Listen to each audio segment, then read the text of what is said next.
আরাফাত নিজের ফোনটা অভিককে দেয়। অভিক সুনীতিকে কল দেয়। সুনীতি শুয়েছিল। সুনীতি ফোনটা রিসিভ করে অভিকের কণ্ঠস্বর শুনে শান্তিতে নিঃশ্বাস নেয়। বলে, তুমি ঠিক আছো তো? তোমার কিছু হয়নি তো? হ্যাঁ হ্যাঁ, আমি একদমই ঠিক আছি। ফিরে এসে দেখা করে সব বলছি। তুমি শান্ত হও, কিছু খেয়ে নাও। তুমি তুমি কিছু খেয়েছো? আমি খেয়ে নেব, তুমিও খেয়ে নাও। এভাবেই কথা চলতে থাকে তাদের। অভিক সুনীতির সাথে কথা বলায় ব্যস্ত ছিল, তাই স্বাভাবিকভাবেই সে একটু অন্যমনস্ক হয়ে গিয়েছিল। শিহাব এই ব্যাপারটাই লক্ষ্য করে। তার পাশে দাঁড়িয়ে থাকা আরাফাতের কাছ থেকে কৌশলে তার বন্দুকটা কেড়ে নেয়। আরাফাত কিছু বুঝে ওঠার আগেই বন্দুকটা অভিকের দিকে তাক করে বলে, আমাকে এত সহজে ধরতে পারবি না তুই। আমি যদি ভালো থাকতে না পারি, তাহলে তোকেও ভালো থাকতে দেব না। তোকে আমি শেষ করে দেব। আরাফাত সহ অন্যান্য আর্মি সদস্যরা সতর্ক অবস্থানে চলে আসে। আরাফাত অন্য একটা বন্দুক শিহাবের দিকে তাক করে বলে, বন্দুকটা হাত থেকে ফেলে দে, না হলে কিন্তু ভালো হবে না। শিহাব বাঁকা হেসে বলে, ভালো তো আমার সাথে এমনিতেও হবে না। নিজের খারাপটা দেখার আগে না হয় আমি তোদের এই মেজরের খারাপ অবস্থাটার ব্যবস্থা করে দেই। এই কথাটা বলেই অভিকের একদম বুক বরাবর বন্দুকটা তাক করে ফেলে শিহাব। আরাফাত চিল্লিয়ে ওঠে, একদম গুলি করবি না, ওখানেই থেমে যা। অভিক শান্ত চোখে সবটা পর্যবেক্ষণ করতে থাকে। শিহাব বলে ওঠে, প্রস্তুত হয়ে যা মেজর, তোর সময় ঘনিয়ে আসছে। এবার তোর খেলা শেষ। আমার এত কষ্ট করে গড়ে তোলা সাম্রাজ্য ধ্বংস করার শাস্তি তো তোকে পেতেই হবে। এই কথাটা বলেই শিহাব একটা গা জ্বালানি হাসি দেয়। বন্দুকের ট্রিগারের চেপে ধরে গুলি চালিয়ে দেয়। কিছু বুঝে ওঠার আগেই গুলিটা বুক ভেদ করে বেরিয়ে যায়। অভিক দূরে ছিটকে পড়ে। অভিক নিজের বুকে হাত রেখে দেখে সে একদমই অক্ষত আছে। গুলিটা তার বুকে লাগার ঠিক আগ মুহূর্তেই কেউ যেন তাকে দূরে ঠেলে ফেলে দিয়েছে। অভিক চকিত নয়নে সামনে তাকাতেই হতবাক হয়ে যায়। চিৎকার করে বলে ওঠে, আনিশা! আনিশার বুক থেকে তরল স্রোতের মতো রক্ত বেরিয়ে পড়ছে, তবুও তার মুখে শোভা পাচ্ছে তৃপ্তির হাসি। শিহাব ব্যর্থতার সাথে চিৎকার করে ওঠে, কারণ তার উদ্দেশ্য পূরণ হয়নি। গুলিটা অভিকের বুক ভেদ করার আগেই আনিশা এসে অভিকের ধাক্কা দিয়ে সামনে এসে দাঁড়ায়, যার ফলে গুলিটা এসে অভিকের পরিবর্তে আনিশার বুক ভেদ করে যায়। অভিক দ্রুত উঠে দাঁড়িয়ে ছুটে যায় আনিশার কাছে। অন্যান্য কয়েকজন আর্মি অফিসার এবং আরাফাতও ছুটে আসে। আর কয়েকজন এগিয়ে গিয়ে শিহাবের হাত থেকে বন্দুকটা কেড়ে নিয়ে তাকে বন্দি করে নেয়। অভিক আনিশার কাছে গিয়ে দুঃখ ভারাক্রান্ত স্বরে বলে, কেন করলি এমনটা তুই? আমাকে বাঁচানোর জন্য কেন নিজের জীবনের এত বড় ঝুঁকি নিলি? তোর যদি এখন কোনো ক্ষতি হয়ে যায়, তাহলে যে আমি কিছুতেই নিজেকে ক্ষমা করতে পারবো না। আনিসের কথা বলতে খুব কষ্ট হচ্ছিল, তবুও সে বহু কষ্টে বলে, আমি তোকে বলেছিলাম না, তোর বিপদে সবার আগে আমিই এগিয়ে আসব। আমি আমার কথা রেখেছি, তোর বিপদে ঢাল হয়ে এগিয়ে এসেছি। অভিক আরাফাতকে বলে, ওর তো ভীষণ ব্লিডিং হচ্ছে, দ্রুত ওকে হাসপাতালে নিয়ে যাওয়ার ব্যবস্থা কর, না হলে যে ওকে বাঁচানো যাবে না। আরাফাত মাথা নাড়ায়।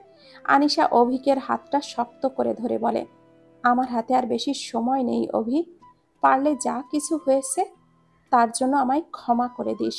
আর তুই আমার একটা শেষ অনুরোধ রাখিস, ওই কুত্তা শিহাব আমার বাবাকে মেরে পাশেই কবর দিয়েছে, তুই আমাকেও আমার বাবার পাশেই কবর দেওয়ার ব্যবস্থা করে দিস। এটাই আমার শেষ ইচ্ছা। বলেই আনিশা জোরে জোরে নিঃশ্বাস নিতে থাকে। অভিক বলে ওঠে, এমন বলিস না আনিশা, আমি তোর কিচ্ছু হতে দেব না, তোকে বাঁচতে হবে। চোখ খুলে রাখার চেষ্টা কর আনিশা। ধীরে ধীরে আনিশা হাল ছেড়ে দেয়। তার নিঃশ্বাসের গতি কমে আসে, শারীরিক নড়াচড়াও একদম বন্ধ হয়ে যায়। এভাবেই একটু পর তার হৃদস্পন্দন থেমে যায়। অভিক আনিশাকে ডেকে ওঠে, এই আনিশা, চোখ খোল, কথা বল। কিন্তু আনিশার থেকে কোনো সাড়া পাওয়া যায় না। চির নিস্তব্ধতায় এসে ভর করে আনিশার ওপর। আরাফাত অভিকের কাঁধে হাত রাখে, তার চোখেও জল। অভিক ব্যর্থতার কণ্ঠে বলে, আমরা ওকে বাঁচাতে পারলাম না রে আরাফাত। আমাকে বাঁচাতে গিয়ে আনিশা নিজের জীবন দিয়ে দিল। ও আমায় বলেছিল ওর পাপের প্রায়শ্চিত্ত করবে, কিন্তু এরকম প্রায়শ্চিত্ত তো আমি চাইনি। আমি তো চেয়েছিলাম আনিশা আবারও স্বাভাবিক জীবনে ফিরুক। দীর্ঘ 9টা বছর মেয়েটা যে অমানসিক অত্যাচার ও নির্যাতন সহ্য করেছে, তারপর কি ও একটু সুখ ডিজার্ভ করতো না? একটা স্বাভাবিক জীবনে কি ওর প্রাপ্য ছিল না? শুধু একটা ভুল মানুষকে ভালোবাসার ফল আজ ওকে নিজের জীবন দিয়ে দিতে হলো। আরাফাত বলে, তুই শান্ত হ অভিক, নিয়তি হয়তো এটাই ছিল, তাই তো আনিশার জীবনটা এমন হয়ে গেল।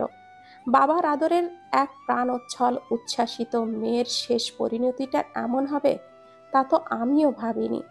আমার এখন খুব মনে পড়ছে আমাদের কলেজ জীবনের সেই চাঞ্চল আনিশার কথা, যে সিএনজিতে 5 টাকা ভাড়া কমানোর জন্য সিএনজি চালকের সাথে সেই তর্ক করত। একটা ফ্রি ফুচকার জন্য ফুচকাওয়ালা মামার কাছে গিয়ে কিভাবেই না রিকোয়েস্ট করত, গোটা ক্লাসটাকে মাতিয়ে রাখত। কিন্তু আজ আরো এক ফোঁটা অশ্রু পড়ে আরাফাতের চোখ দিয়ে। অভিক উঠে দাঁড়িয়ে বলে, ওই শিহাব ওকে ওর অপরাধের জন্য চরম থেকে চরমতর শাস্তি পেতেই হবে। আনিশার জানাজা পড়ানোর পর তার ইচ্ছা মতো আনিশার বাবার কবরের পাশেই তাকে কবরে চিরনিদ্রায় শায়িত করা হয়েছে। অভিক কিছুটা দূরে দাঁড়িয়ে আকাশপানে তাকিয়ে আছে। হঠাৎ পিঠে কারোর স্পর্শ অনুভব করতেই পেছনে ফিরে তাকায়। সুনীতি অশ্রুসিক্ত নয়নে তার দিকে তাকিয়ে। সুনীতিকে দেখেই অভিক আবেগপ্রবণ হয়ে তাকে জড়িয়ে ধরে। সুনীতি কান্না করতে করতে বলে, এসব কি হয়ে গেল অভিক? আনিশা আপু। অভিক বলে, তুমি খেয়েছো তো? হুম, তোমার সাথে কথা বলার পরই আমি খাবার খেয়ে নিয়েছি। তারপরই আনিশা আপুর খবরটা পেলাম। নিজেকে আর সামলে রাখতে না পেরে চলেই এলাম। এই কয়টা দিন তো উনি আমাদের সাথেই কাটিয়েছেন। ভীষণ কষ্ট হচ্ছে ওনার জন্য। অভিক বলে, ও আমাদের বন্ধুত্বের মর্যাদা রেখেছে সুনীতি। আমাকে বাঁচানোর জন্য নিজের জীবনটা উৎসর্গ করেছে। যদিও ও প্রথমে নিজে মুক্তি পাওয়ার জন্য আমাকে বিপদে ঠেলে দিয়েছিল, কিন্তু শেষ অবধি তার জন্য চরম মূল্য চুকিয়েছে। জানো, ও মৃত্যুর আগে আমার কাছে ক্ষমা চেয়েছে। আমি না ওকে ক্ষমা করে দিয়েছি। মেয়েটা যে বড্ড অসহায় ছিল। 9টা বছর এত নরকীয় অত্যাচার সহ্যের পর একটু মুক্তির স্বপ্নই তো দেখেছিল। বেশি কিছু তো আর চাইনি। এর জন্য কি ওকে একটু ক্ষমা করে দেওয়া যায় না? আচ্ছা, তুমি তো আমার স্ত্রী। তোমার স্বামীকে বিপদের মুখে ঠেলে দেওয়ার জন্য তুমি ওকে ক্ষমা করতে পারবে না? সুনীতি কাঁদতে কাঁদতে বলে, আনিশা আপুর জন্যই আমি আপনাকে জীবিত ফেরত পেয়েছি। ওনার উপরে আমার কোনো রাগ বা ক্ষোভ নেই। আল্লাহর কাছে আমার একটাই চাওয়া, ওনার সব ভুল ভ্রান্তি ক্ষমা করে যেন আল্লাহ ওনাকে জান্নাতুল ফেরদাউস দান করুন।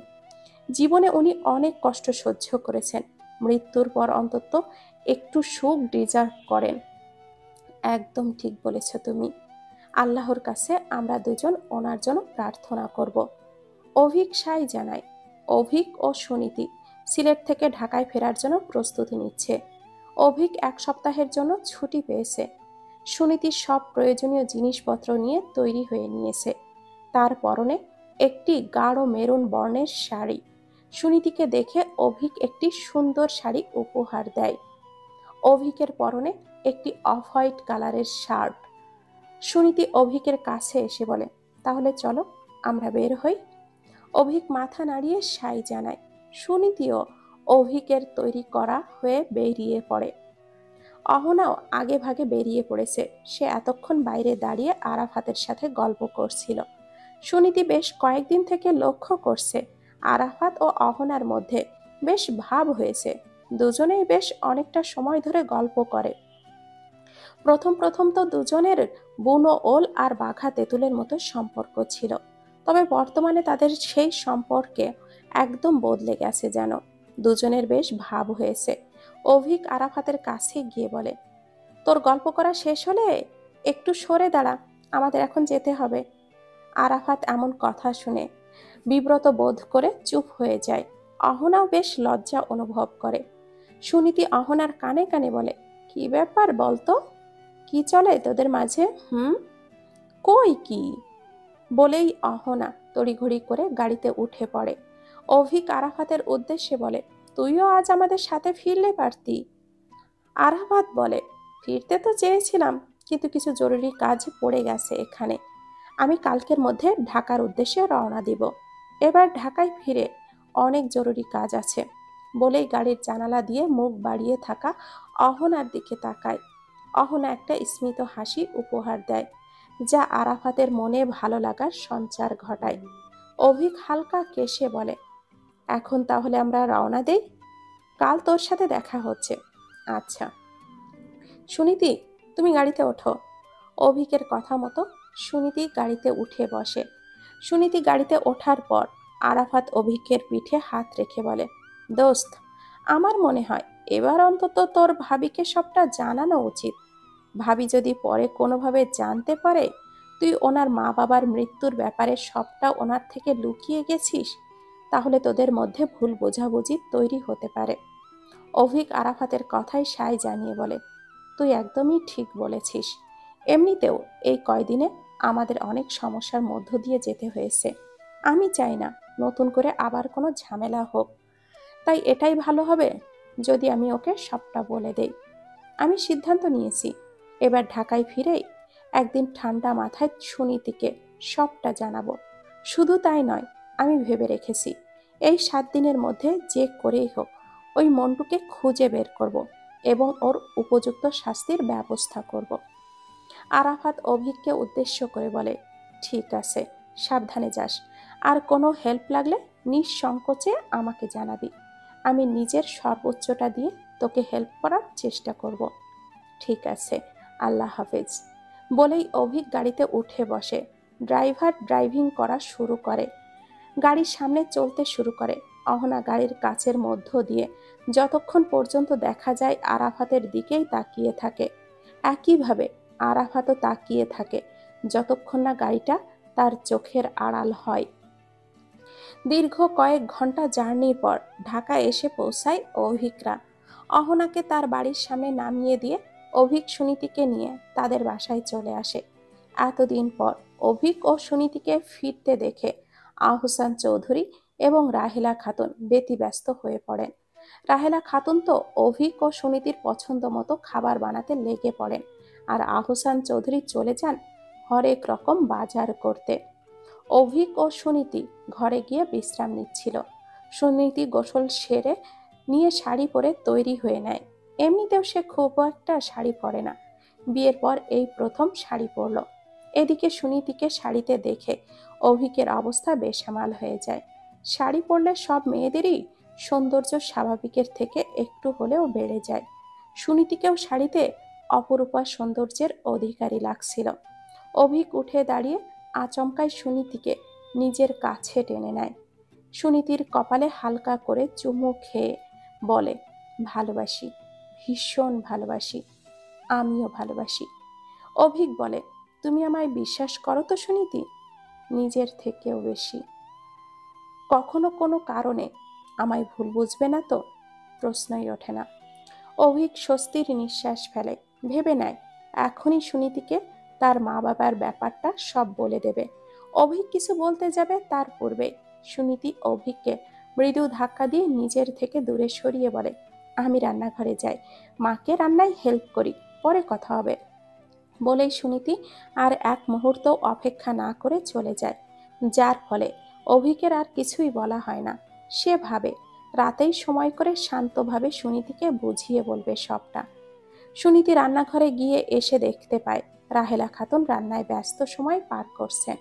সুনীতিকে রান্নাঘরে দেখে তিনি বলেন, তুমি এসেছো, এই দেখো আমি তোমার প্রিয় স্বামী কাবাব রান্না করেছি, একটু খেয়ে দেখো তো কেমন হয়েছে।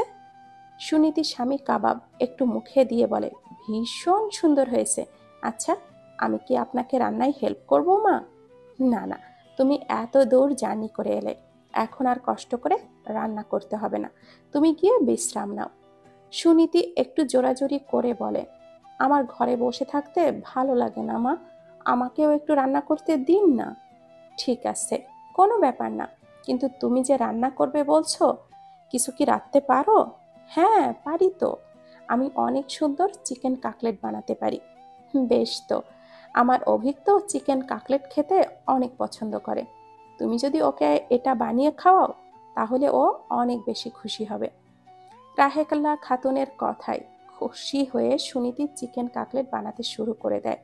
রান্না বান্না শেষ করে সে রাহেলা খাতুনের হাতে হাতে সব কিছু সাহায্য করে এবং সব শেষে সব গুছিয়ে রেখে ড্রয়িং রুমে যায়। কিছুটা সময় সে বসে বসে রাহেলা খাতুনের সাথে গল্প করে। এরপর রাহেলা খাতুন বিশ্রাম নেওয়ার জন্য নিজের কক্ষে চলে যান। সুনীতি তখন ড্রয়িং রুমে বসে টিভিতে নিউজ দেখছিল। এমন সময় হঠাৎ কলিং বেল বেজে ওঠে। সুনীতি উঠে গিয়ে দরজাটা খুলে দেয়। দরজা খুলতেই দেখতে পায় তাদের প্রতিবেশী মিসেস বিলকিস বেগম এসেছেন। সুনীতি মৃদু হেসে সালাম জানায়। বিলকিস বেগম ভেতরে প্রবেশ করেন এবং ড্রয়িং রুমে এসে সুনীতির সাথে টুকটাক কথাবার্তা বলেন। তোমার শাশুড়ি কোথায়? মা একটু বিশ্রাম নিচ্ছেন। ও, তা তোমার অবস্থা এখন কেমন? জি, আলহামদুলিল্লাহ ভালো। বিলকিস বেগম কিছুটা দুঃখের সহিত বললেন, তোমার কষ্টটা আমি বুঝতে পারছি। এত কম বয়সে এভাবে নিজের বাবা মাকে হারিয়ে ফেললে, তাও কোনো স্বাভাবিক মৃত্যু নয়, পরিকল্পিত মার্ডার। বিলকিস বেগমের কথা শুনে সুনীতি বিস্ফোরিত নয়নে তাকিয়ে থাকে।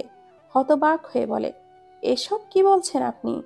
আমার বাবা মা তো সড়ক দুর্ঘটনায় মারা গেছে, মার্ডার হতে যাবে কেন?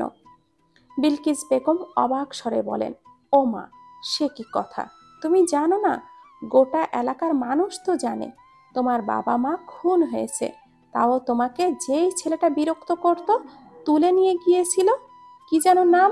হ্যাঁ, মন্টু, ওর হাতে। এলাকায় তো পুলিশও এসেছিল, তুমি কি এসব কিছুই জানো না? সুনীতি কিছু বলার মতো খুঁজে পায় না। অভিক তাকে বলেছিল যে তার বাবা মার মৃত্যু শুধুই একটা দুর্ঘটনা ছিল। সুনীতি বিড়বিড় করে বলে, তুমি আমায় এভাবে ঠকালে অভিক, এত বড় সত্যিটা আমার থেকে লুকিয়ে গেলে। সুনীতি মনমরা হয়ে সোফায় বসে পড়ে। বিলকিস বেগম একটু আগেই ফিরে গেছেন। যাওয়ার আগে সুনীতিকে আরো একটু সান্ত্বনা দিয়ে গেছেন, কিন্তু সুনীতির কানে সেই সব কথা যায়নি। সে তো ভাবছে শুধু অভিকের বলা সেই কথাটা, তোমার বাবা মায়ের মৃত্যুটা একটা দুর্ঘটনা ছিল। একটা ট্রাক নিয়ন্ত্রণ হারিয়ে তোমাদের গাড়িতে ধাক্কা দেয়, যার ফলবশত তোমার বাবা মা মারা যায় এবং তুমি মারাত্মকভাবে আহত হও। সুনীতির চোখে জল চলে আসে। সে এখনো কিছুতেই এটা মানতে পারছে না যে অভিক তার থেকে এত বড় একটা সত্য লুকিয়ে গেছে, তার উপরে এমন একটা মিথ্যা কথা বানিয়ে বলেছে। সুনীতি কিছুক্ষণ এই ব্যাপার নিয়ে ভেবে নিজের চোখের জল মুছে নিয়ে বলে, তোমাকে এর জবাব দিতেই হবে অভিক। কেন তুমি আমার থেকে এত বড় একটা সত্য লুকিয়ে গেলে? আমার কি নিজের বাবা মায়ের মৃত্যু সম্পর্কে জানার কোনো অধিকার ছিল না? সুনীতির এহেন ভাবনার মাঝেই আহসান চৌধুরী ড্রয়িং রুমে উপস্থিত হন। সুনীতির চোখে জল দেখে বলেন, তুমি কাঁদছো কেন মা? সুনীতি হকচকিয়ে যায়। নিজেকে সামলে নিয়ে বলে, মা বাবার কথা খুব মনে পড়ছে। আহসান চৌধুরী এগিয়ে এসে সুনীতির স্নেহের সহিত সুনীতির মাথায় হাত বুলিয়ে দেয়। বলেন, তোমার কষ্টটা আমি বুঝতে পারছি, কিন্তু কি করবে বলো, এটাই তো বাস্তবতা। সুনীতির কাছে আহসান চৌধুরীকে ভরসাযোগ্য একজন মানুষ বলে মনে হয়, তাই সে আহসান চৌধুরীকে প্রশ্ন করে বসে, আচ্ছা, আমার বাবা মার মৃত্যুটা কি স্বাভাবিক কোনো দুর্ঘটনা ছিল? আপনাকে আমি ভীষণ বিশ্বাস করি, দয়া করে সত্যিটা বলবেন। আহসান চৌধুরীও একটা দীর্ঘশ্বাস ফেলে বলেন, তুমি যখন এমন প্রশ্ন করছো, তার মানে নিশ্চয়ই তুমি সবটা জেনে গেছো। অভিক আমাদেরকে তোমায় এসব জানাতে মানা করেছিল, তাই আমি বা রাহেলা তোমাকে কিছুই বলিনি। তুমি এই বিষয়টা নিয়ে অভিককে ভুল বুঝো না, ও তোমার ভালোর জন্যই এমনটা করেছে। সুনীতি কোনো প্রতিক্রিয়া দেখায় না। সুনীতির এমন নীরবতা দেখে আহসান চৌধুরী বুঝতে পারেন তার এইটুকু একা থাকা প্রয়োজন। এই জন্য তিনিও নীরবে স্থান ত্যাগ করেন। সুনীতি আহসান চৌধুরীর যাওয়ার পানে তাকিয়ে দীর্ঘশ্বাস ফেলে বলে, আমার ভালো অভিক তুমি একটু বেশি বুঝে ফেলেছ, যা আখিরে আমার জন্যই ক্ষতি বয়ে আনলো। আমি তো অভিককে ভরসা করতে চেয়েছিলাম, কিন্তু ও আমার ভরসাটা পুরোপুরি ভেঙে দিল। রাতের ডিনারের সময় অভিক এসে খেতে বসে পড়ে। তার চোখ অবশ্য খুঁজছে সুনীতিকে। আজ বিকেল থেকে সে সুনীতিকে দেখেইনি। সুনীতি আজ সারাদিন তার চোখের আড়ালেই ছিল। অভিক তাই ভীষণ ছটফট করছে এক পলক সুনীতিকে দেখার জন্য। অবশেষে তার এই অপেক্ষার অবসান ঘটে যখন সুনীতি খাবার হাতে নিয়ে ডাইনিং টেবিলের সামনে উপস্থিত হয়। সুনীতিকে দেখে অভিক স্বস্তির নিঃশ্বাস ফেলে, কিন্তু সুনীতি একদম রোবটের মতো দাঁড়িয়ে থাকে। রাহেলা খাতুনও অনেকক্ষণ থেকে নজর করছেন সুনীতির নির্লিপ্ততা। এই তো বিকালেও কি আগ্রহ নিয়ে অভিকের জন্য চিকেন কাটলেট বানালো, কিন্তু তারপর থেকে কেমন জানি নির্জীব লাগছে তাকে। আহসান চৌধুরী অবশ্য পুরো ব্যাপারটা অনুধাবন করতে পারছেন, কিন্তু তিনিও কোনো প্রতিক্রিয়া দেখাচ্ছেন না, কারণ তার মতে এমনটা হওয়ারই ছিল। এখন অভিককেই সুনীতিকে সামলানোর দায়িত্ব নিতে হবে। এজন্যই তিনি শুরুতেই অভিককে বলেছিলেন যেন অভিক এই ব্যাপারটা সুনীতির থেকে লুকিয়ে না রাখে। সুনীতিকে চুপচাপ অনেক সময় দাঁড়িয়ে থাকতে দেখে রাহেলা খাতুন গলা খাকারি দিয়ে বললেন, সুনীতি, তুমি অভিককে চিকেন কাটলেটটা দাও না। বিকেলে যে কত যত্ন করে বানালে। জানো অভিক, তোমার চিকেন কাটলেট পছন্দ, এই জন্য সুনীতি কত আনন্দ করে তোমার জন্য এটা বানিয়েছে। অভিক স্মিত হেসে বলে, সত্যি? তাহলে তো খেয়ে দেখতেই হয় কেমন হয়েছে। সুনীতি গুটি গুটি পায়ে এগিয়ে এসে অভিকের পাতে চিকেন কাটলেট তুলে দেয়। অভিক চিকেন কাটলেটটা ভীষণ তৃপ্তি নিয়ে খেয়ে বলে, এটা ভীষণ ভালো খেতে হয়েছে, গুড জব নীতি। এমন প্রশংসার সূচক বাক্যও সুনীতির মধ্যে কোনো রকম পরিবর্তন আনতে পারে না। এবার অভিক বুঝতে পারে সুনীতির নিশ্চয় কিছু একটা হয়েছে, তাই সে এমন আচরণ করছে। দ্রুত খাওয়া দাওয়া শেষ করে অভিক উঠে দাঁড়িয়ে সুনীতিকে বলে, একটু ঘরে আসো তো, তোমার সাথে জরুরি কথা আছে। বলেই সে চলে যায়। অভিক যাওয়ার পর সুনীতিও তার পিছু পিছু যায়। রাহেলা খাতুন তাদের যাওয়ার পানে তাকিয়ে আহসান চৌধুরীকে জিজ্ঞাসা করেন, কি হচ্ছে, কিছু বুঝতে পারছো তুমি? সুনীতির ব্যবহার কেমন অদ্ভুত না? বিকেল অবধি তো স্বাভাবিকই ছিল। আহসান চৌধুরী বলেন, আমি শুধু এতটুকুই বলতে পারি যে সুনীতি আর অভিকের মধ্যে হয়তো মান অভিমানের পালা আসতে চলেছে। এখন এটাই দেখার পালা যে এই মান অভিমান তাদের সম্পর্কে কি প্রভাব ফেলে। তারা কি সব মান অভিমান ভুলে আবারও একে অপরের মন রাঙিয়ে দিতে পারে, নাকি ভুল বোঝাবুঝির মাধ্যমে সম্পর্কের দূরত্ব বাড়ায়। অভিক অস্থির হয়ে পুরো ঘরময় পায়চারি করে চলেছে। সুনীতির এমন শীতল ব্যবহার তাকে বড্ড ভাবাচ্ছে। এমন সময় হঠাৎই সুনীতির রুমে চলে আসে। তাকে আসতে দেখেই অভিক তার মুখোমুখি হয়ে বলে, কি ব্যাপার বলো তো নীতি, তোমায় এমন লাগছে কেন? এমন মানে? এই যে কেমন যেন চুপচাপ, এর কারণ কি? সুনীতি মলিন হেসে বলে, যখন কাউকে নিজের থেকেও বেশি বিশ্বাস করি কিন্তু সেই বিশ্বাসের অমর্যাদা করে, তখন কি এমন ব্যবহার করাই স্বাভাবিক নয়? অভিক হতবাক স্বরে বলে, মানে? আমার বাবা মার মৃত্যুটা যে স্বাভাবিক, কোনো দুর্ঘটনা নয়, এবং তাকে ওই মন্টু খুন করেছে, এই ব্যাপারটা তুমি কেন আমার থেকে লুকিয়ে গেলে? আমার কি কোনো অধিকার ছিল না আমার বাবা মার মৃত্যুর ব্যাপারে জানার? তার মানে তুমি সব জেনে গেছো নীতি? কেন, আমি জেনে বুঝি তোমার অনেক অসুবিধা হয়ে গেল? আমার থেকে সত্যটা লুকিয়ে আমায় অন্ধকারে রেখে কি লাভ পেলে তুমি অভিক? তুমি আমায় ভুল ভাবছো নীতি। ভুল? আমি তোমায় ভাবছি না অভিক, না, আমি তোমাকে ভুল ভাবছি না, বরং তোমায় এতদিন আমি ভুল ভাবতাম, অন্ধের মতো বিশ্বাস করতাম তোমায়, আর তুমি তার এই প্রতিদান দিলা। আমাকে অন্তত নিজেকে এক্সপ্লেন করার সুযোগটা দাও। জানি তুমি কি বলবে, এটাই বলবে তো যে যা করেছো আমার ভালোর জন্যই করেছো, আমার মানসিক অবস্থার কথা ভেবে করেছো, ব্লা ব্লা। কিন্তু এসব কথা আমার কাছে কোনো দাম রাখে না। আমার মা বাবার পর তুমিই ছিলে আমার ভরসার জায়গা, যাকে আমি চোখ বন্ধ করে বিশ্বাস করতে পারতাম। আমার বিশ্বাস ছিল তুমি অন্তত আমার থেকে কিছু লুকাবে না, কিন্তু তুমি সেই বিশ্বাস নিজেই ভেঙে দিলে। এরপর হয়তো আমি আর কখনোই কাউকে বিশ্বাস করতে পারবো না। আমি তোমাকে সবটা জানাতে চেয়েছিলাম সুনীতি। কবে জানাতে? আরো এক যুগ পর। আমার মা বাবার খুনি এখনো খোলা আকাশের নিচে ঘুরে বেড়াচ্ছে, পুলিশ এখনো তাকে ধরতে পারেনি। আর তুমি এমন ভাবে ছিলে যে এতদিন সবটা স্বাভাবিক, তাই তো? আমার উপরে বিশ্বাস রাখো নীতি।